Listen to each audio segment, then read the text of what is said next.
ఇది మనం చూస్తుంది కెనాల్ రోడ్ అండి. ఈ కెనాల్ రోడ్కి వచ్చేసి మనకు ఒక 15 గుంటల సైట్ వచ్చిందండి. ఇది ఇది సైట్ అండి. మన కెనాల్ రోడ్కి ఆనుకొని మనకు ఒక 15 గుంటల సైట్ అండి. ఇది చిన్న బిట్ అండి. ఇది మనకి 15 గుంటలు. మనకు పర్ గుంట వచ్చేసి మనకు 1,50,000 చెప్తున్నారండి. ఇది మంచి రెడ్ సాయిల్ భూమి అండి. ఇది గెస్ట్ హౌస్ ఫామ్ హౌస్ పరంగా చాలా బాగుంటుందండి ఇది. ఎందుకంటే చుట్టూ మనకు మంచి రైతులే అన్ని పొలాలు, అన్ని పొలాలు ఉంటాయండి ఇటు. దీనికి అదేవిధంగా దీనికి అడ్వాంటేజ్ ఏంటంటే అక్కడ మనకు ముందు కనిపించేది అది బంక్ అండి. ఇది అది మనకు సిద్దిపేట ఉష్ణాదేవిలో 4 వే అండి. 4 వే నుంచి ఎగ్జాక్ట్లీ లోపలికి మనకు ఒక 200 మీటర్స్ దూరంలో ఉంటుందండి. ఇటు ఇటు కూడా అండి. ఇటు రైట్ సైడ్ మనకి ఇంకోటి అండి. ఇటు డబల్ రోడ్.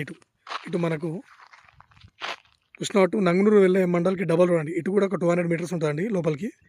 ఇది మనకి మండల్ కూడా దగ్గర.